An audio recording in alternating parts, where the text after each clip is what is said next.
This is the Gerry Callahan Show.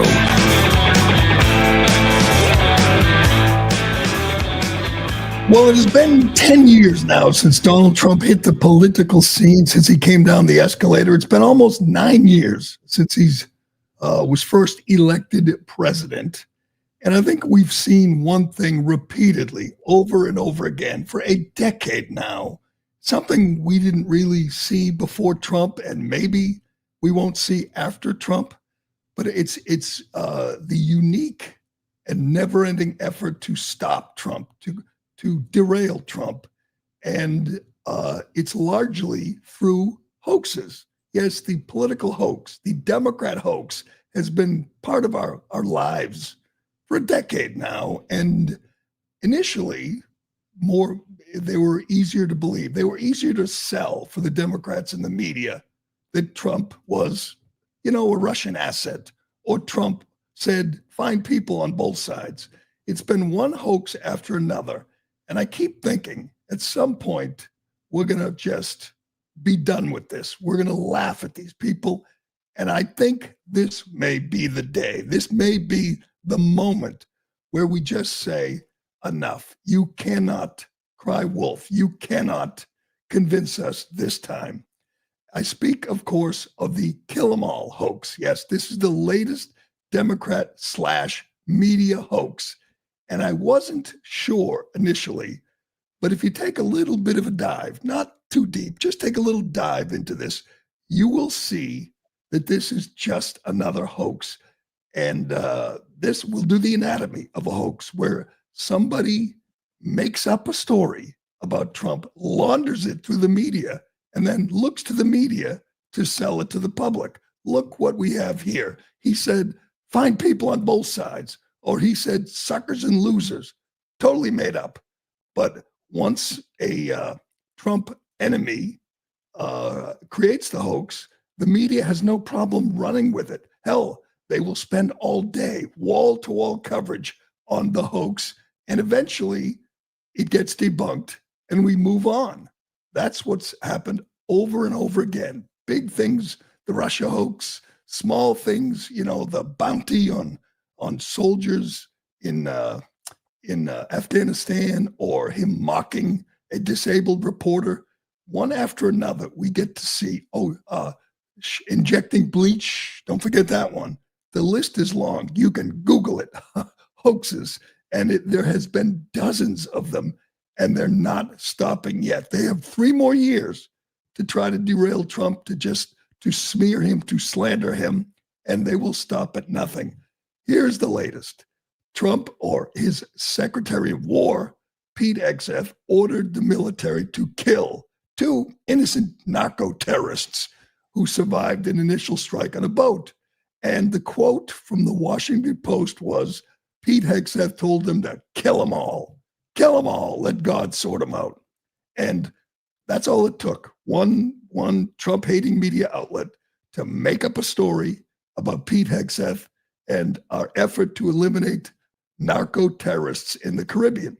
So you heard initially, I heard it initially and said, wow, that sounds bad. Is there going to be people? Is there going to be an audio tape of Pete Hegseth saying, kill them all? This could really explode. This could be real. I guess I'm naive. I should have immediately known it was made up. It was fabricated. It was. Today, we have the New York Times debunking the Washington Post report about Hegseth's alleged order to kill them all. Before you go any further on this one, before you read another word, just understand, it's not true. It's made up. Secondly, the media and the Democrat Party, the same, they're one and the same. They're outraged that Trump and Hegseth are killing terrorists. Yes, the people bringing drugs into our country are terrorists.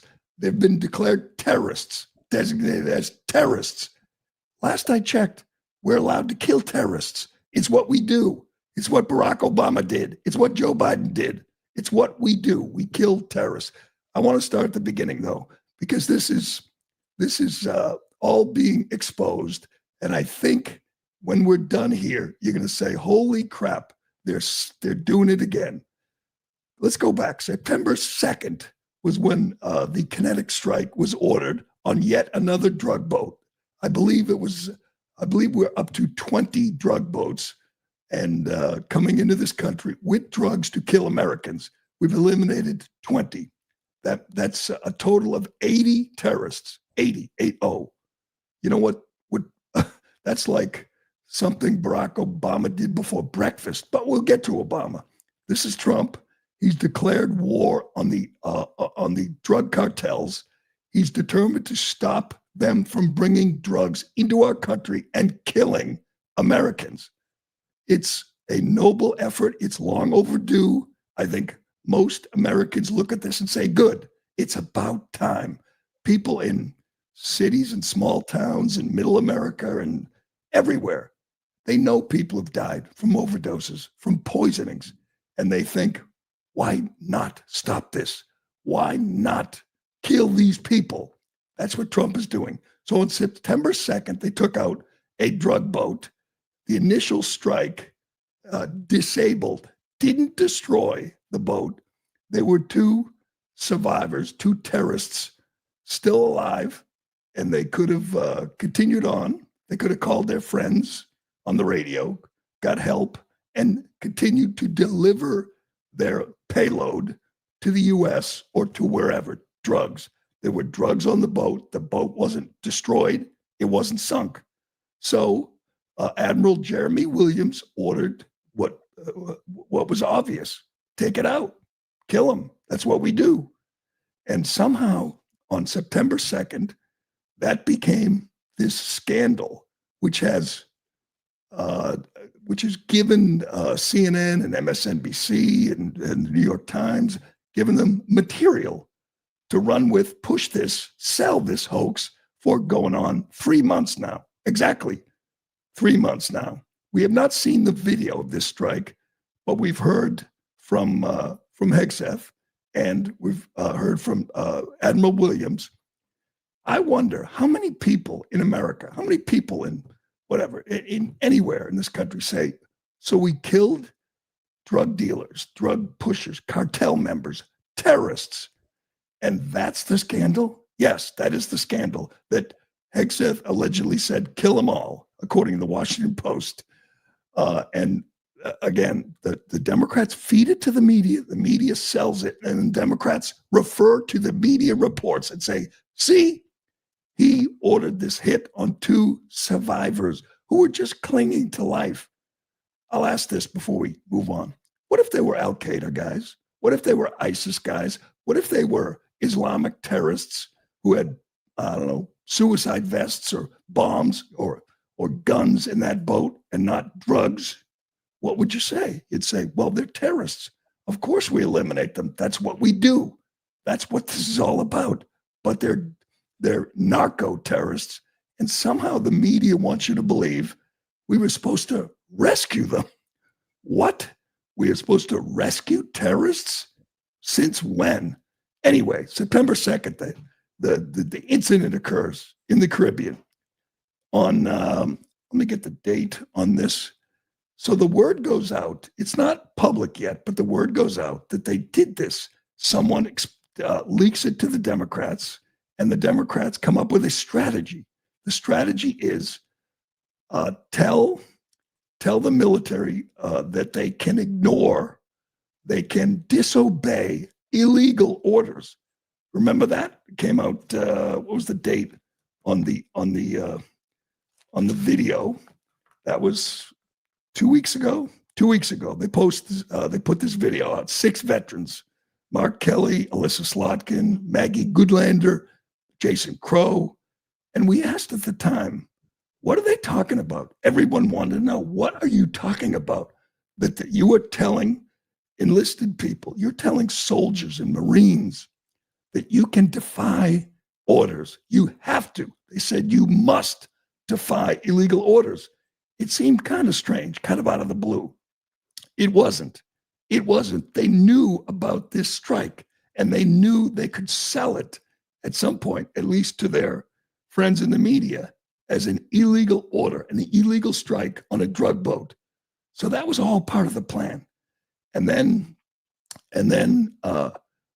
they could also claim that Trump sending troops into U.S. cities, the National Guard, ICE, Border Patrol, they could claim that those are illegal orders that they've given to the National Guard and the ICE guys, and you must defy them. So they knew what was coming down the pike. They knew what was going to be revealed about this strike in the Caribbean, and they could immediately say, see, that's what we're talking about. We're talking about the illegal strike on 2 survivors on a drug boat. And what happens then? They launder it to the media. The media runs with it. And I can't tell you how many people I've seen, experts, analysts, commentators call this a war crime. Hell, Democrats are calling it a war crime.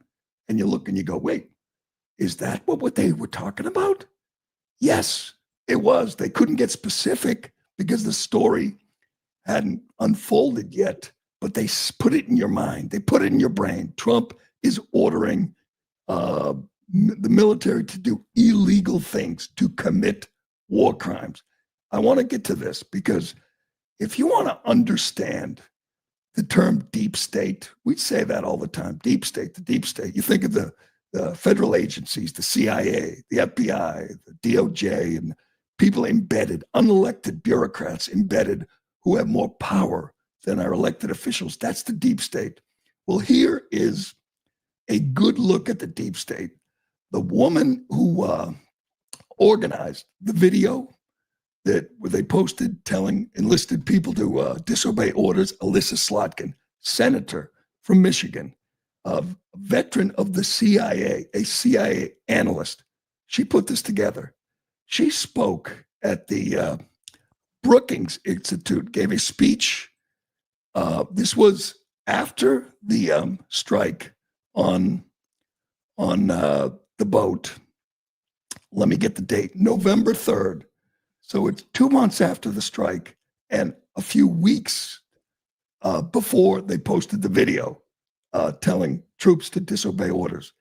She speaks at the Brookings Institute and she lays it out in this November 3rd speech at the Brookings Institute in D.C. Keep in mind, former CIA officer, really well connected with the intelligence agencies.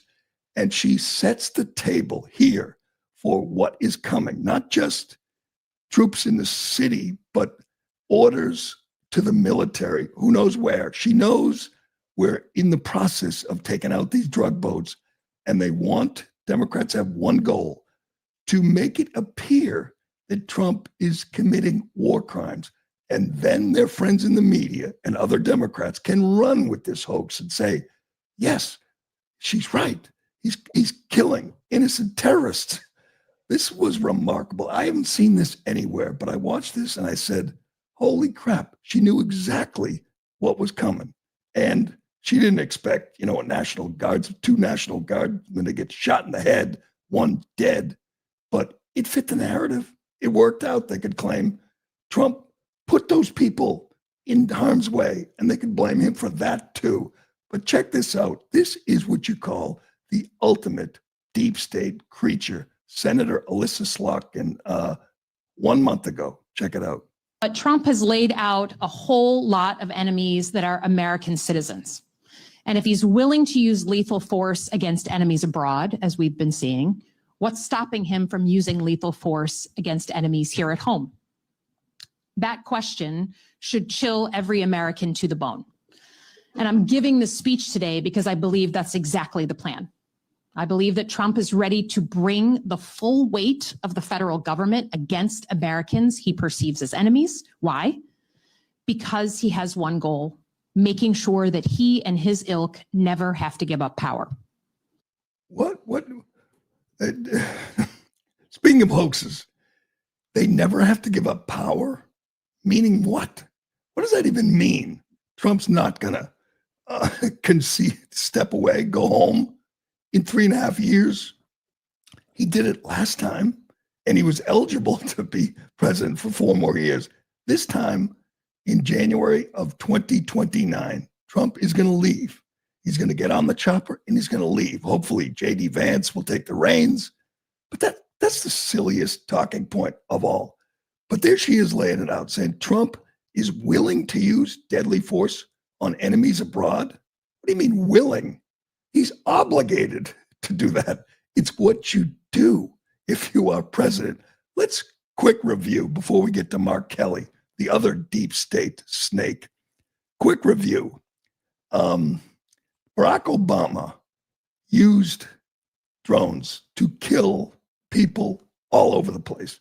He dropped 20,000 pounds, more than that, 24,000 pounds of 24,000 bombs on 7 different countries in the Middle East. He fired off 550 drones. You know what he did on January 23rd, his third day in office in 2009? He authorized military action, 2 drone strikes in Waziristan, Pakistan, killing 20 civilians. I'm reading from the Council of Foreign Relations report right now. He in 2 terms, he killed thousands of people with drone strikes, thousands. What did Joe Biden do? After his disastrous withdrawal from Afghanistan, where he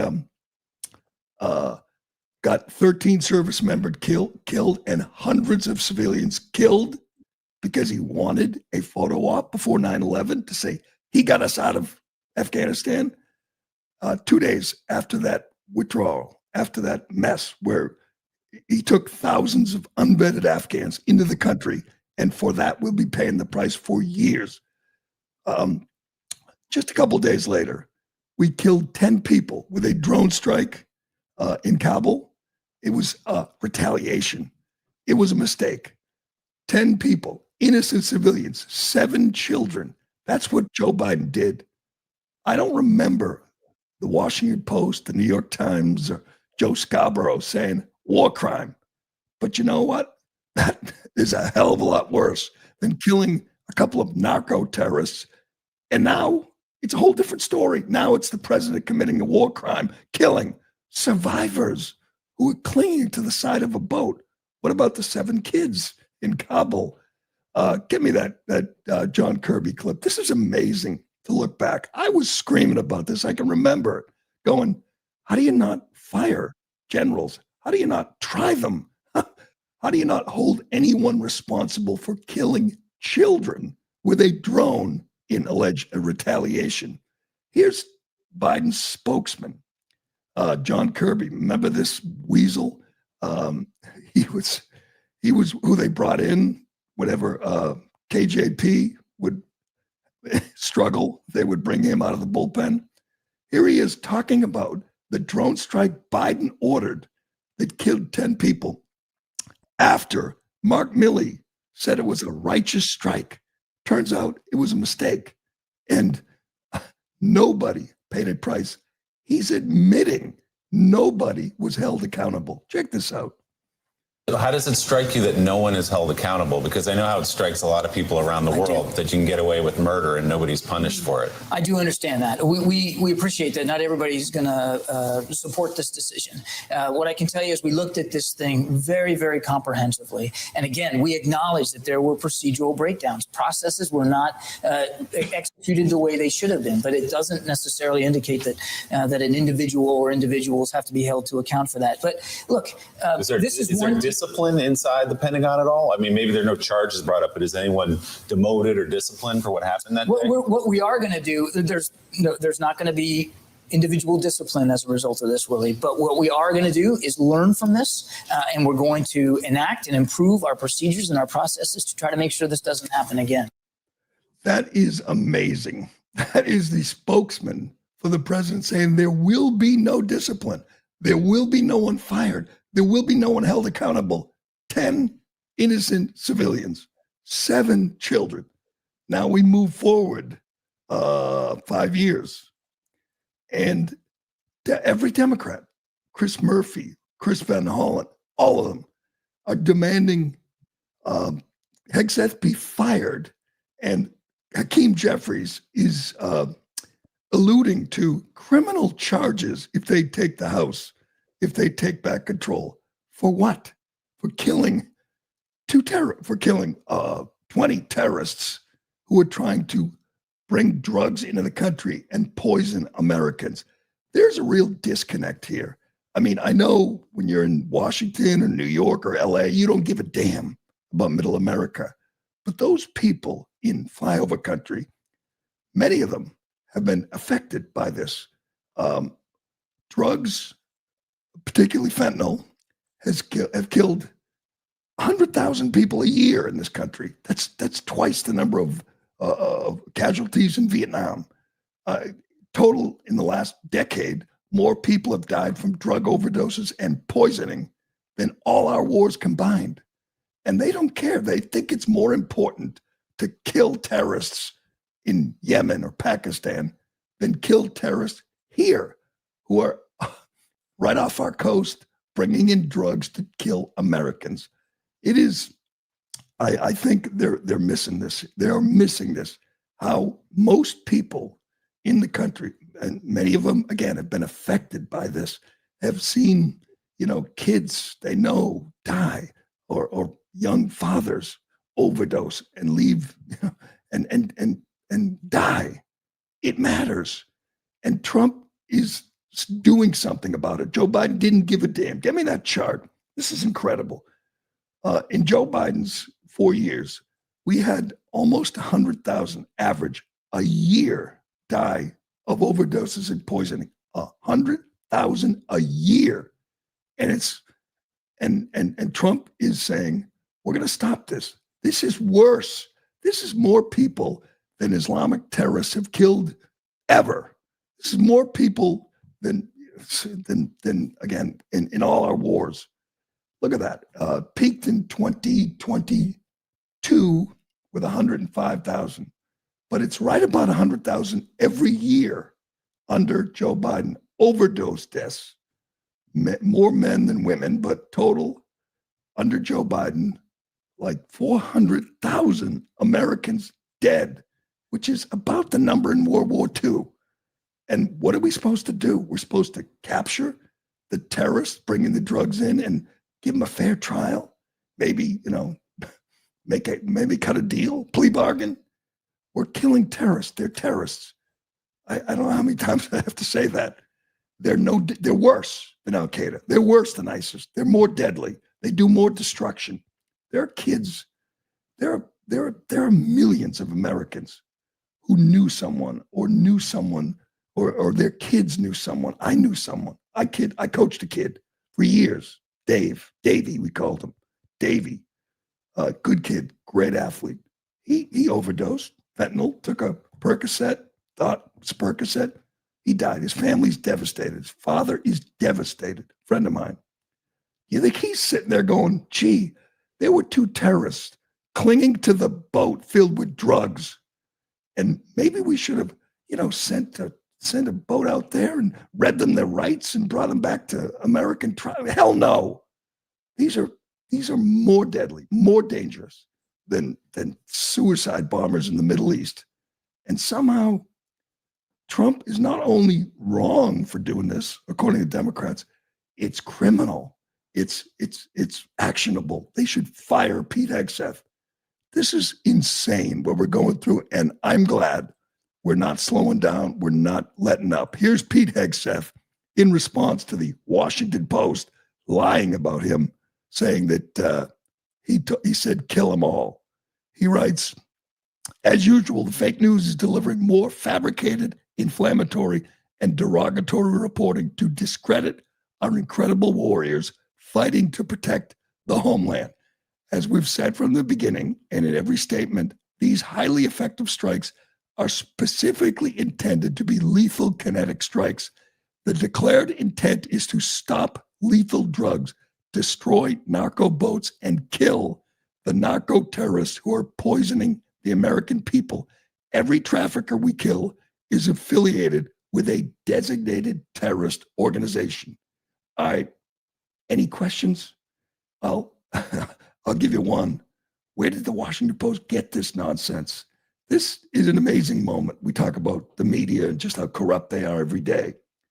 The New York Times is debunking the Washington Post. Get me this.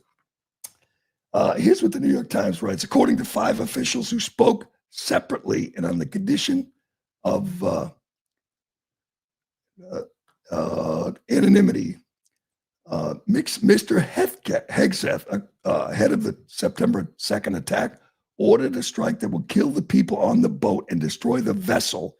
But each official said Hegseth's directive did not specifically address what should happen if the first missile turned out to be not to fully accomplish all those things.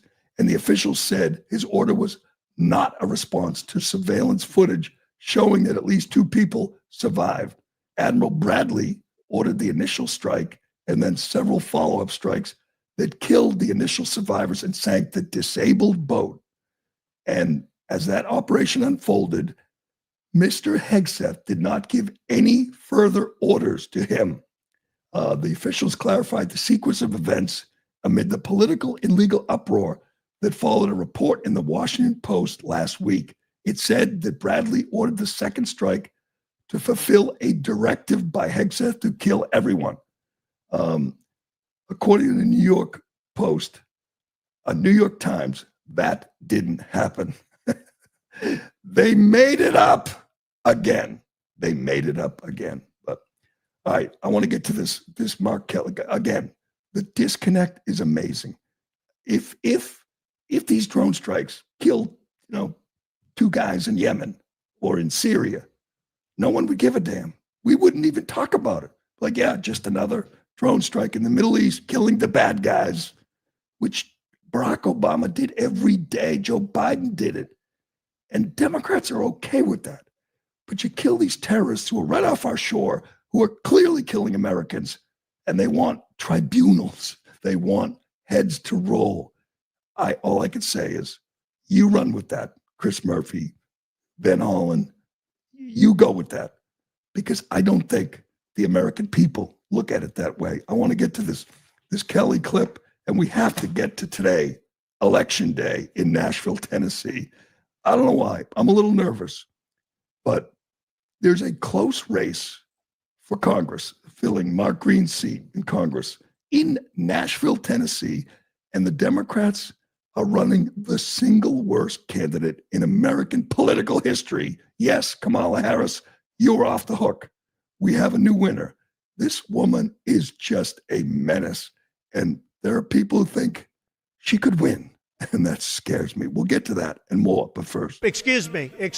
All right, folks, some breaking news right off the top. Beam's cyber sale is now open for early access to my listeners, and it's their best offer of the year, but for only 48 hours. Right now, my listeners get up to 50% off with code word Jerry. You can grab Dream for just $32.50. That breaks down to just $1.08 per night for the best sleep of your life.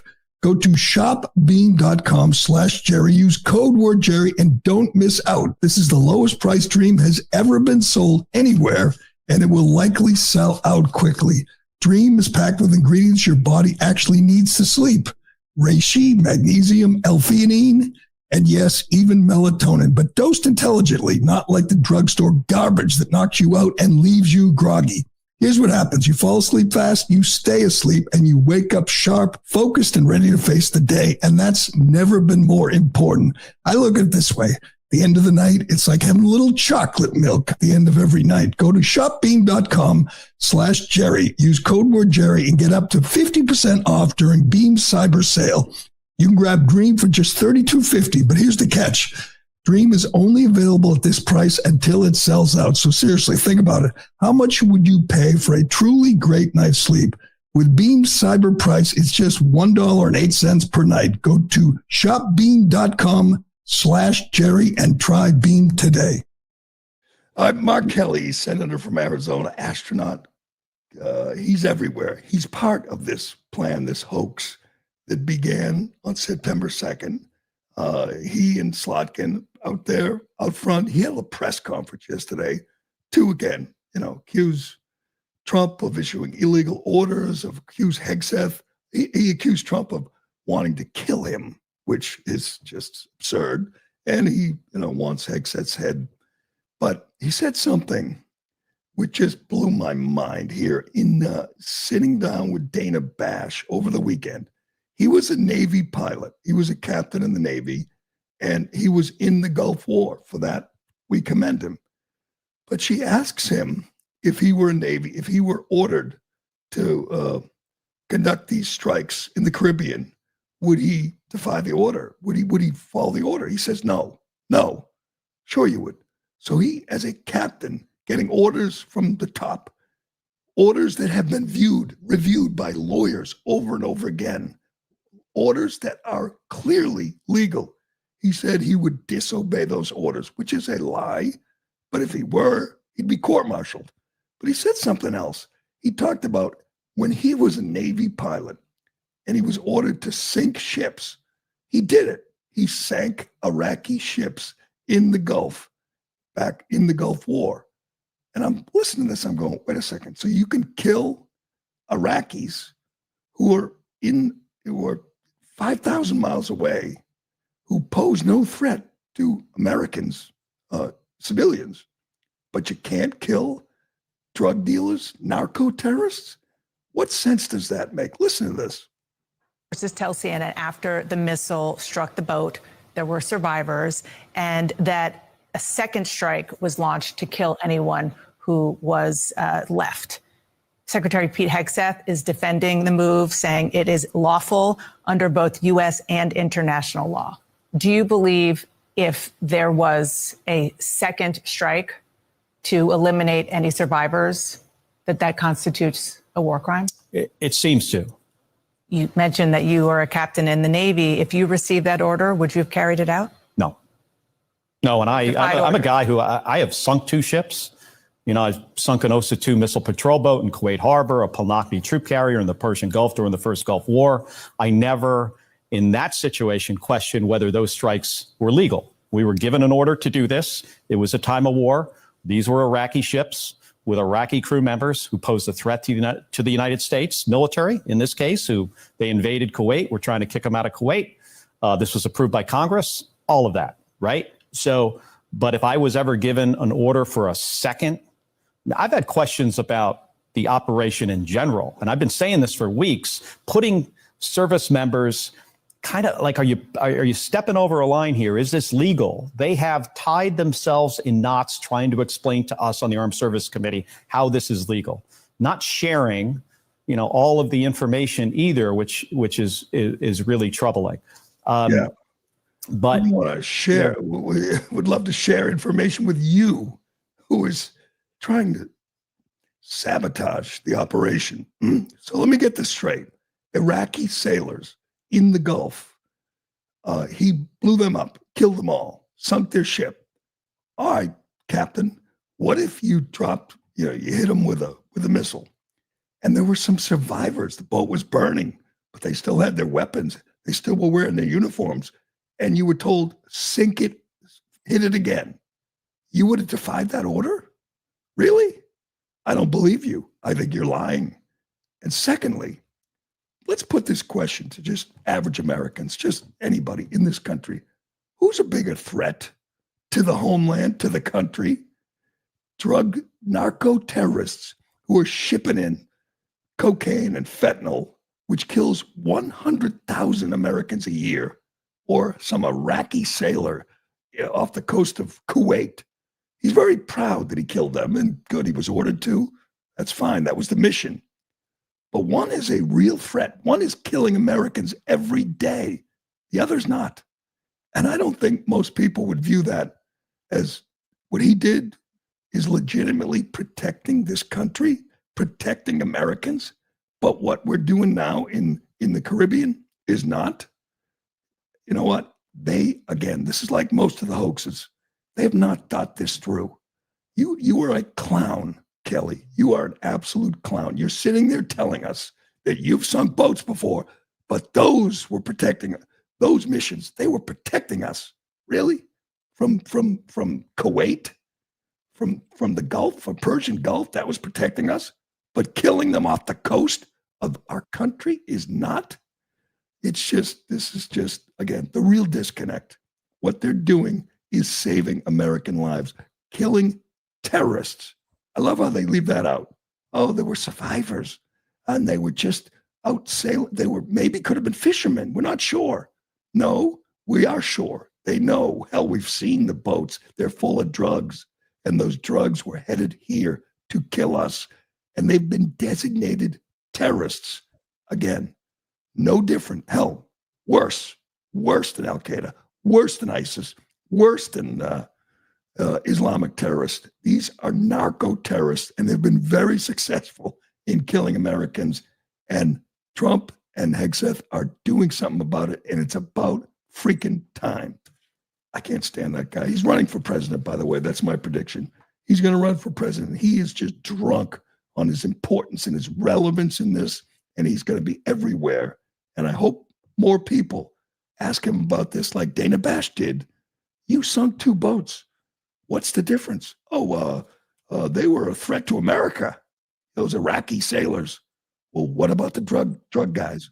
Oh, well, no, we don't. But he can't answer that because he knows that we are protecting this country. When every drug boat is sunk, it's thousands of American lives potentially saved. Thousands. All right, we got to move on to this Nashville election, which is going on as we speak. If you're listening to us in the 7th Congressional District in Tennessee, get the hell out and vote, please. I beg you. I will say this right off. If this woman wins, it is just a 5-alarm fire. I know Democrats had a good night a couple weeks ago in Virginia and Jersey and New York.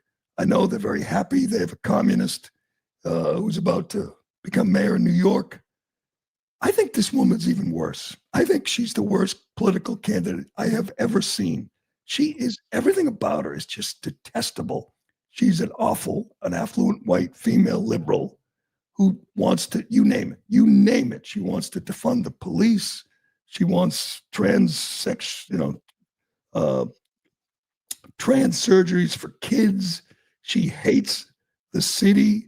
She's representing now at the state level, but she wants to go to Congress to represent a city she hates. She is just a detestable creature. How she even got the nomination is beyond me, but it is remarkable that this is a candidate for Congress and the polls are close. I think she was trailing by a couple points in the latest poll. And the guy she's running against is a badass. He's a veteran. He's smart. He's articulate. He's a good candidate.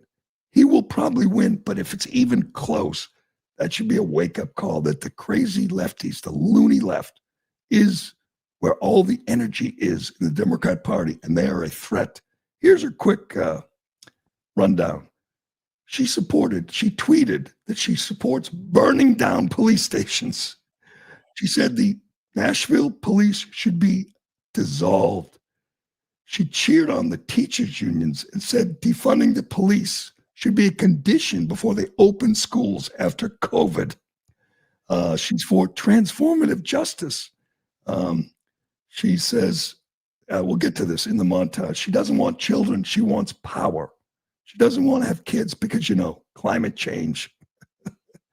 She doesn't want anyone to be able to pray in the State House. And she hates bachelorette parties and country music. It's the worst. She's the worst. Her name is Ashton. I don't even know how to say her friggin' name. Afton. Aftyn Bain. Afton Bain. Here's a quick montage to remind you of just how bad this woman is and how she must be stopped. She cannot win this seat. Go ahead. Okay, this is great. We've got our girl squad and we're bullying the ICE vehicles and state troopers. So this is a win.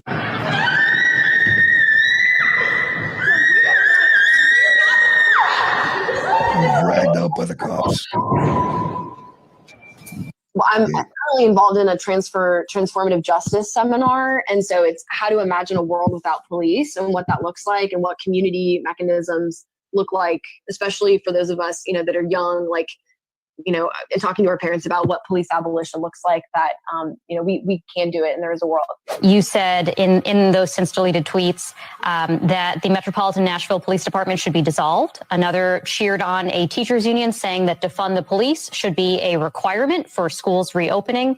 And another saying good morning, especially to the 54% of Americans that believe burning down a police station is justified. Do you still stand by those comments? And if not, is there anything you want to clarify? I'm not going to engage in cable news talking points, but what I will say is that, our communities need solutions. We need local people deciding, solving local problems with local solutions. So you don't want to clarify whether you still believe that the police should be defunded? Once again, I don't remember these tweets, but what I'm saying is that I'm not asking you if you remember. What is your position today? How's that on this issue?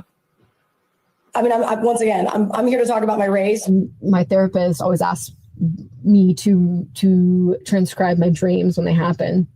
And the recurring dream I've had is standing up in a cafeteria full of women. I don't know why I was there or whatever. And saying, I don't want children, I want power. And just screaming it at the top of my lungs. The deeply patriarchal structures that these women are involved with because they've chosen marriage and they've chosen to raise children. And I think in the South, it's incredibly difficult to shake those. Some committees open up with prayer. We also stand for the pledge.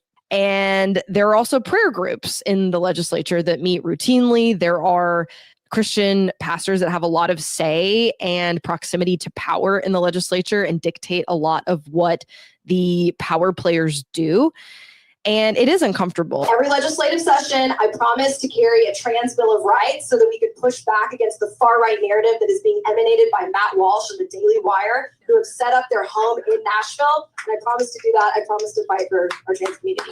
We identified threats from right-wing groups that they would show up at these Trans Day of Visibility events and threatening our trans kids. And so I had a snapped moment where I decided we need more people talking about the protections for trans kids in our trans communities at the legislature.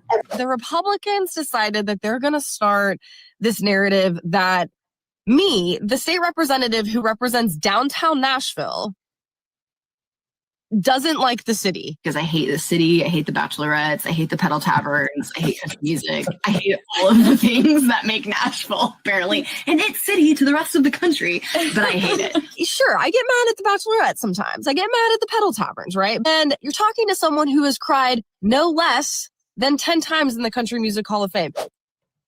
Oh my God. She must be stopped. That woman cannot be a congresswoman in Washington, D.C. That is just, I mean, Jesus, talk about it. Just a loathsome creature. She has a dream where she stands up and screams that she doesn't want children, that it's a patriarchal structure. She wants power, not children.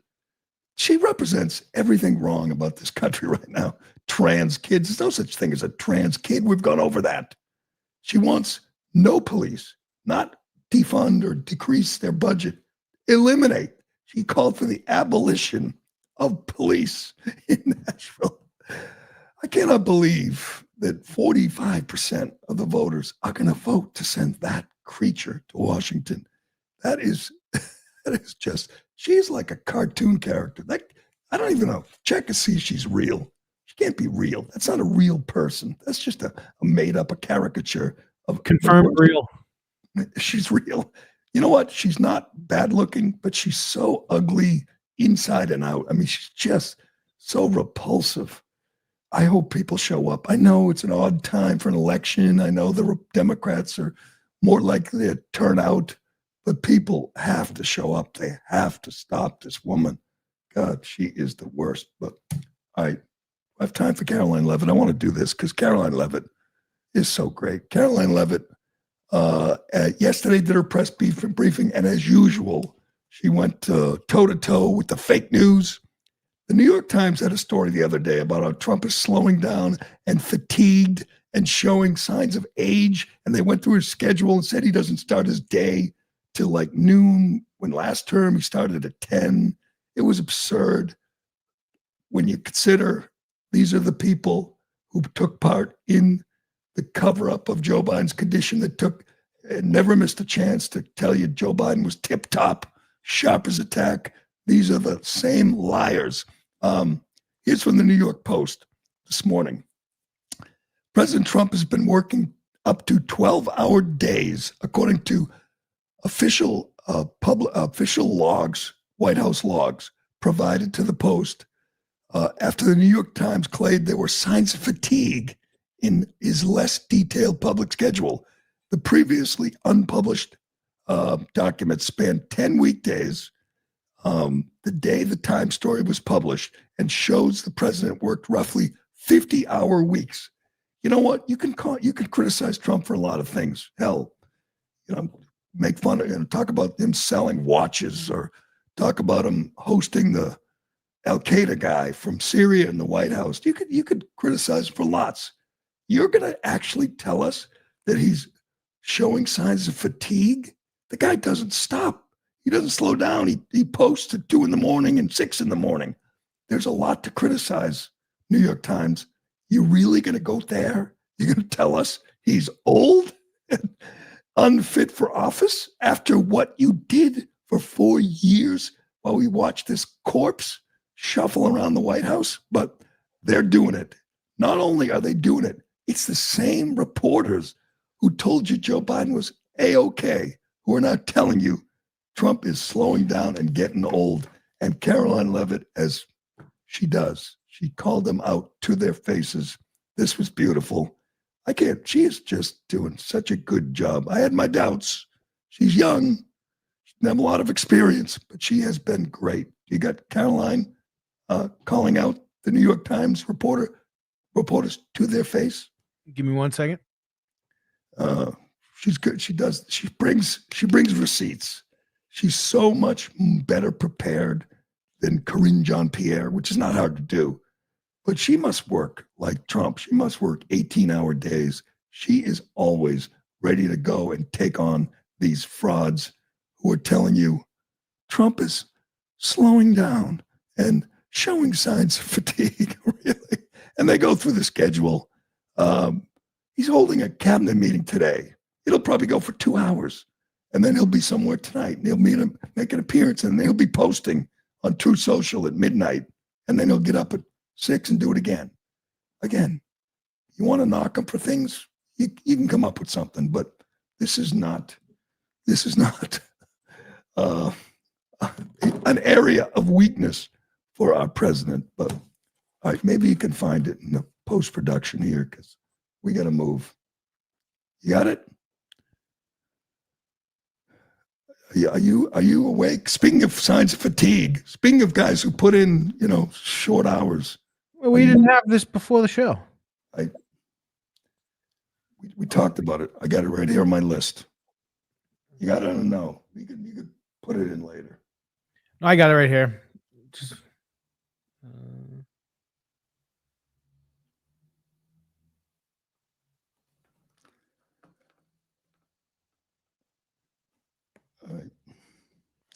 All right, let's move on. I'm gonna cut this out in a second, but I got it. And I will point out one fake news story over the weekend before I let you all go, from the New York Times that took about 1/3 of the president's daily calendar and his daily schedule and said that he's doing less than he did in his first term, or he might not be fit for the job. That is unequivocally false. And it's deeply unfortunate that this story was written by the same outlet and the same reporter who wrote this. Biden is doing 100% fine after tripping while boarding Air Force One. Oh, same outlet, same reporter who wrote that President Trump is not fit for the job. Are you kidding me? You all see him almost every single day. He is the most accessible president in history. He is taking meetings around the clock. Another one. Biden declared, quote, healthy and vigorous after his first presidential physical. I don't see headlines like that too often about this president. Again, same reporter, same outlet who wrote falsely over the weekend that President Trump is not fit for the job. I can assure you he absolutely is. You all see that with your own eyes on a daily basis, and the president's physician has now given you all 3 detailed reports on the state of the president's health. So with that, I will leave you all and we'll see you tomorrow. That's good. She literally holds up their stories about how Biden was, doing great, running circles around everybody. That was so good. You almost nailed it, Ironhead. You predicted the Patriots would win. What did you say? 31-10? I said 33-10. They are so good. If you tuned in last night, you saw the best team in the NFL. The Patriots have now won 10 straight games, and in all of them, they've scored 23 or more points and given up 23 or fewer points. It's an historic run, the first team in 60 years to do that in the NFL. And it was just a clinic. This game was over quick. And here it was a fascinating element to the start of this game. Their stud rookie, Abdul Carter, their pass rusher, he did not play the first couple of series because allegedly, reportedly, he was caught watching porn in a team meeting. So he was on the bench. You know when their stud rookie pass rusher got in the game? When it was 17-0, when it was over. And it was just a show. They put on a show. They are riding high. They have their best team in the NFL. They have the best record in the AFC. I think they're going to finish strong. They get the Bills after a bye at home, and then the Ravens on the road, and then Jets and Dolphins. They're going to finish 15-2, the top seed. And their quarterback, Drake May, second year, is the MVP of the league today, right now. His numbers are just eye-popping. He leads the league in passing yards, 3,412, in completion percentage, far and away, 71.5, and QB rating, not even close. He's the MVP. And Troy Aikman, who's an excellent analyst, by the way, Buck and Aikman are really good together. He pointed out that he is remarkably accurate, which is the key. I've said that for years. The quarterback has to be accurate. It doesn't matter how tough he is, how fast he is, how smart he is, if he's not accurate. This kid is so accurate. When I watch, I'm generally stunned when he throws an incompletion. And he has a great coordinator. Josh McDaniels draws up these plays, and I'm taking nothing away from May. But how often is the receiver wide open? He hits him in stride. He threw in a couple of great touchdown passes right on the money. But he is so accurate. He's so composed. He's so good. And you know what? He's not a dope like Jackson Dart, the Giants quarterback rookie, who doesn't seem to understand he's supposed to avoid getting hit. He's supposed to step out of bounds. He's not supposed to prove that he could take a hit. That's what happens with dumb rookies. And Drake May took a lot of hits last year. This year, he's avoiding them. He's going to stay healthy, and they're going to keep rolling. They are just so damn good right now. It really is something to behold. And I tweeted this, and immediately you get all these people saying, yeah, but they struggle in the red zone. Yeah, but their schedule's so easy. Well, they're playing the teams they're scheduled to play, and they are just kicking ass, and it's incredible to see. I even had a couple people tweet and say, I think he's better than Brady. Let's pump those brakes. I'm not ready to say that, but man, is he good. He just, tell me a flaw. What's his flaw? Give me a flaw. Brady couldn't run. I mean, he was great, the greatest ever. This kid can run. He's big, he's smart, he's composed, he's clutch, and he's unbelievably accurate. And he's going to be the MVP. And Matthew Stafford, he's the other guy. It's like a two-man race. Matthew Stafford, who just lost, and Drake May, who hasn't lost in, 2 months, more than 2 months. Do you think they take their foot off the gas a little early? It's like 2 weeks in a row where I think they did that. I don't know. You're right. It was over, and it was there was no suspense, and their defense was playing. I mean, they were just hitting hard. They are motivated. They are well coached. I mean, I'm looking forward to seeing a competitive game. There's been too many blowouts and, games like last night, but they're the best team in the league right now, which nobody saw coming. Chicago Bears and New England Patriots, the two best teams in the league. 14-3 and lose to Miami. Yeah, that's true. They could just play all the backups and throw that one away. But yeah, 14-3, top seed, bye, home game. It is all working out, but we will leave that. We will leave it there for today. Election day in Nashville. Get out and vote. Vote for the veteran, the stud, the Republican, and do not let this woman win. It cannot happen, but we will see. That will do it. Thanks for watching. Thanks for listening. I'm Gerry Callahan. This is The Callahan Show, and we'll do it again tomorrow. Look, Donald Trump insulting me is a badge of honor for me, but I think we all know, both as an educator for a couple decades and as a parent, using that term is just so damaging. It's